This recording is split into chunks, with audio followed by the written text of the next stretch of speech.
இன்று நம்முடைய 4 சிறப்பு விருந்தினர்கள் இணைந்திருக்கின்றனர். திமுக ஆதரவாளர் திரு அருணோதயன் அவர்கள், திமுக ஆதரவாளர் ரேகா அவர்கள். ஒரே அடியில 2 பேர் அப்படியே சுக்கு சுக்கா நொறுங்க போறீங்க. 2000க்கு பிறகு குழந்தை கிட்ட வந்து ஒரு பொம்மையை கொடுத்திருக்கீங்க. யார் சார் வரே? இவரை தெரியல. இவரை தெரியலையே. அது பொம்மை வந்து வேல்யூவான பொம்மையா வேல்யூ இல்லாத பொம்மையான்னு அதுங்களுக்கு தெரியல. ஓ, இது மென்டல் ஹாஸ்பிடல்ல. இதை எங்கயாவது கொண்டு போய் அடைச்சு வைங்க. ஆனா இந்த ஒரு விமர்சனத்தை வந்து ஒரு ஜெனரேஷன் மொத்தத்தையும் தப்பா சொல்ற மாதிரி இருக்கு இல்லையா? அதுதானே உண்மை. ஸோ ஜென்சியை ரெண்டா பிரிக்கலாம். சிந்தனை திறன் கொண்ட ஜென்சி, சிந்திக்கும் திறன் குறைவா இருக்க ஜென்சி அப்படின்னு. ஏய் முத்துன மூஞ்சி என்ன பயங்கர ஆவாசா இது. ஸோ டிவிக்கில் இருக்கவங்க சிந்தனை திறன் கொஞ்சம் குறைவா இருக்கு ஜென்சிக்கு. யாரு டிவிக்கேல இருக்கு? எஸ், கண்டிப்பா, ஆப்வியஸ்லி. ஏன்டா அட்டபூச்சி வாயா, இவர் பெரிய பிட்டாக்கா பிதர் கோபாலே அப்படியே ஆவுனன் பாத்திய வெறுப்பேத்தி கதி கலங்க வச்சிடுவார். தேர்தலுக்கு முன்னாடி வரைக்கும் தற்குறிகள், குழந்தைகள், பொதறிவில்ன்ற மாதிரியான விமர்சனங்களை முன் வச்ச திமுக தேர்தலுக்கு பிறகு அதே ஜென்சி அப்படிங்கிற ஒரு டேர்மை கையில் எடுத்திருக்காங்க. இது தேர்தலினுடைய தோல்வி கற்றுக் கொடுத்த பாடம்னு எடுத்துக்கலாமா?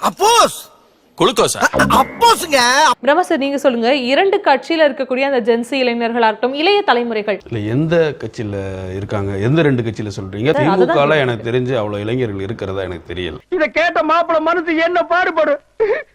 ஆளக்கூடாது மாப்பு, நமக்காக ஜனங்க இருக்காங்க.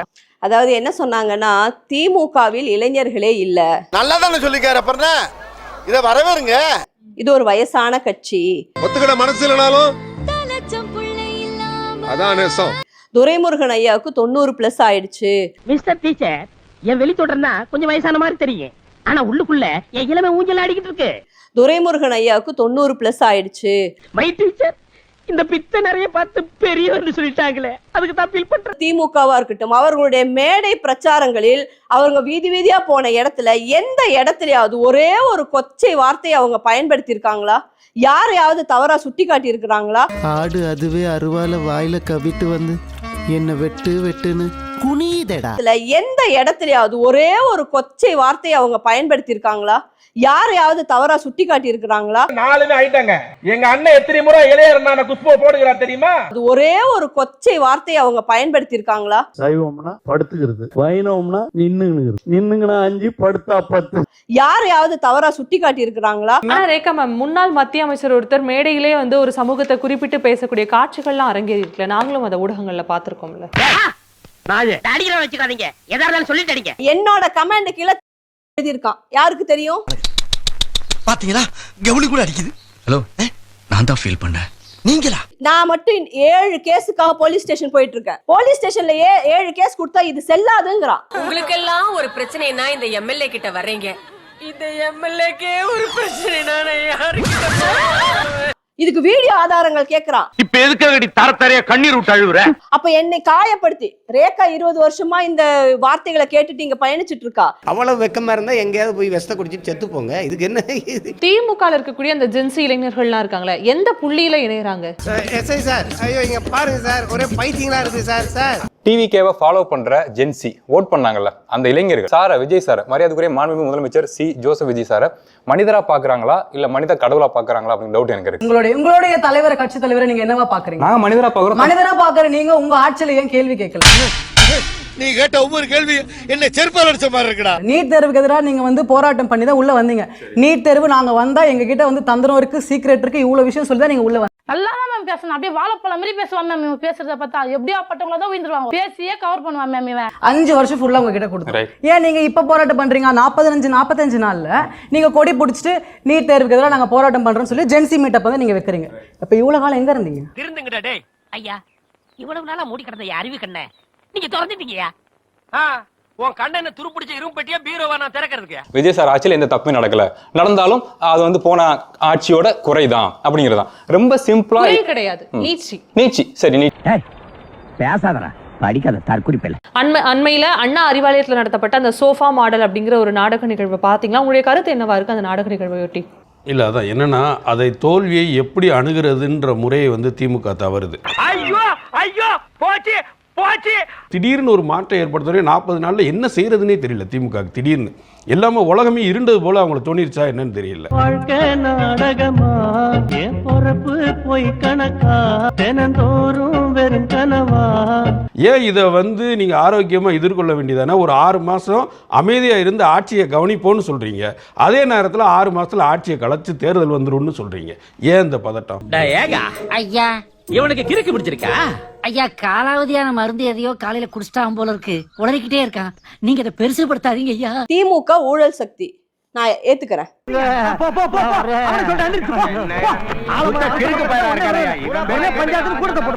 எனக்கு கரூர் ரொம்ப முக்கியமான ஊர். ஒரு கணக்கு வழக்கு இருக்கு. அந்த கணக்கு வழக்க முடிக்காம விட மாட்டோம். கறி போனது நானு, கண்ணீர் விடுறது நீயா? இதே மண்டலத்துல சொன்னோம். எங்க தலைவரை கை வச்சீங்கல்ல கரூர்ல, எங்க மக்களை கை வச்சீங்கல்ல ஸ்டாலின் அவர்களே. திரு உதயநிதி அவருடைய வாழ்க்கைக்காக எங்களுடைய மக்களை காவல்துறை மூலமா கொண்டு குவித்தீங்களா, அதற்கான பதில் ஒரு நேரத்தில் நடக்கும். உனக்கு ஆவி ரெடி ஆயிடுச்சு. இதுவா? இது பூச்சி, உனக்கு பேய் காட்டுறேன் பாரு. நீங்க தோத்த பிறகு கண்ணீர் விட்டீங்களே, அந்த கண்ணீர் கரூர் மக்களுடைய கண்ணீர் ஞாபகம் வச்சுக்கோங்க. அந்த பாவங்கள் சும்மா விடாது. நல்லாவே இருக்க மாட்டீங்களா? குடும்பத்துல நீங்க தான் கடைசி முதலமைச்சர் திரு மு க ஸ்டாலின் அவர்களை எழுதி வச்சுக்கோங்க. என்ன மறுபடியும் துபாய்க்கே போலாமா, இல்ல இந்த ஊர்ல இருந்து ஒரு ஓரஞ்சாரமா உட்கார்ந்து தொழில் பண்ணலாமா, மொத்தத்துல இந்த ஊர்ல இருக்கலாமா வேணாமான்னு ஒரு வழியை காட்டி தொலை. ஏன்னா எப்ப பார்த்தாலும் நம்ம கிட்டே ஒரு ராவுகாலம் வம்புடுத்துக்கிட்டு இருக்கு. அப்படியே இந்த ஊர்ல இருந்தாலும் அந்த ராவுகாலத்தை சமாளிக்க முடியுமான்னு கேட்டு சொல்லு. கிளம்பி லண்டன் போய் செட்டில் ஆகிதான் உங்க குடும்பம். கிளம்புங்க, கொள்ளட்ட பணத்தோட கிளம்பிருங்க. நாங்க ஓபனா டிக்ளேர் பண்றோம், கரூருக்கு அப்புறம் எங்களுடைய பரம எதிரி நீங்க தான். அதெல்லாம் தவறுங்க. இதெல்லாம் அரசியல் பழிவாங்கல்ங்க அப்படின்னு சொல்லி திமுக காரங்க சொல்லிட்டு இருக்காங்க. வீட்டுல கும்பலையா கூட இவ்வளவு அழுக மாட்டாளுங்க. ஆனா நீ இந்த ஆளே அழுகிறியடா, இந்த ஆளே அழுகிற நீ. இப்ப நம்ம எல்லாம் சேர்ந்து ஒரு பாட்டு பாடலாமா? பாடுவீங்களா கூட? பாடி தொலையும். அந்த ஏரியா இந்த ஏரியா இந்த ஏரியா அந்த ஏரியா எல்லா ஏரியாலும் ஐயா கில்லுமான்னு சொல்லி இதுல யாருடா நீ பிட்டுவாய்.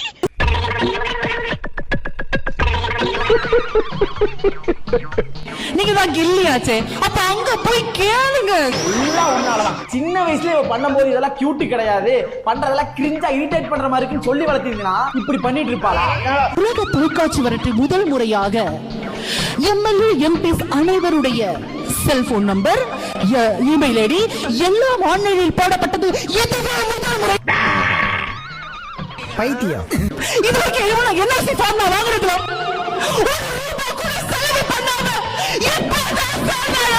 பட்டாசு சத்தம் கேட்ட பண்ணி மாதிரி ஏன் பதற? இடத்துல நில்லு. ஐயோ கயிறு அருந்து செல்போன் கயிறு அருந்து 1.5 வருஷம் ஆச்சு சார். பிறந்ததுல இருந்தே இப்படித்தானா? மூளை வளர்ச்சி குறைவா? எங்களெல்லாம் பார்த்தா உங்களுக்கு என்ன மாடு மாதிரி இருக்கா? அதான் நேசம். இன்னைக்கு எங்க போனாலும் கரண்ட் இல்ல. கேட்டா திமுக காரன் ஃபியூஸ் புடிங்கிட்டு போறானா. What nonsense you are talking about me? ஒரு ஜென்டில்மேனை பார்த்து கேட்கிற கேள்வியா இது? வாயில நல்லா வருது. சாரிங்க, பார்க்கலாம் போக கூடாது.